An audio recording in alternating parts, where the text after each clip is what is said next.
our easy keeper senior horses, I would define these as horses that you don't need to put a lot of extra feed behind. They usually tend to be higher up on your body condition score, just naturally living out on grass or however they're managed. And the reason that these horses we really kind of need to keep a special eye on, or specific management strategies, would mainly because of the risk of insulin dysregulation. So even if the horse doesn't necessarily have really patchy adiposity or fat pockets throughout their body, they still can be insulin dysregulated. So being able to understand not only insulin dysregulation, but how to manage them is really important. So insulin dysregulation also is really important to understand because you do have an increased risk of hyperinsulinemia-associated laminitis, also known as HAL.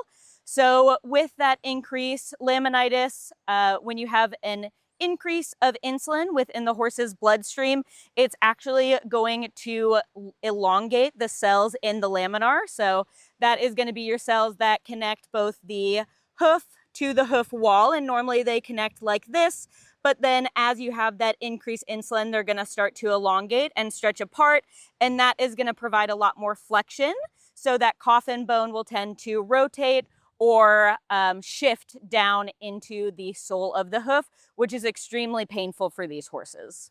So some key management strategies I would take into consideration when housing these insulin dysregulated or even just in general easy keepers.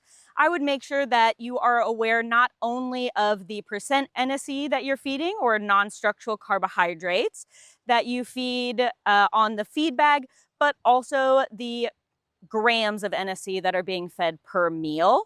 So we have done research to show that actually, especially in our more severe insulin dysregulated horses and easy keepers, is a lot more of a risk factor to cause laminitis. So making sure that you're not just looking at the feed bag, but you're also looking at how much of that feed you're feeding, because some of these, what you would consider to be safe or low NSE diets, if fed at a higher amount, can cause a hyperinsulinemic response in these horses. Another key tip I would keep in mind is maybe putting into place some exercise protocols for these horses.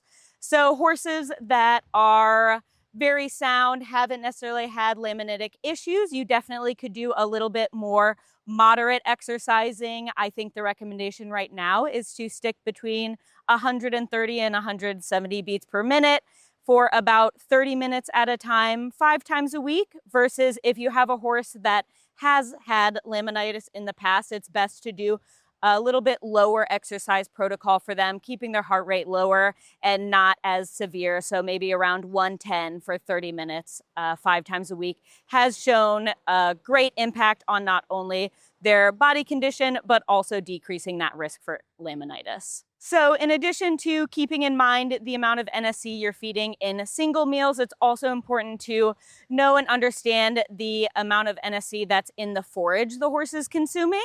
So if possible, find a low NSE hay, ideally a hay that's around 10 to 12% NSE would be ideal for these easy keepers.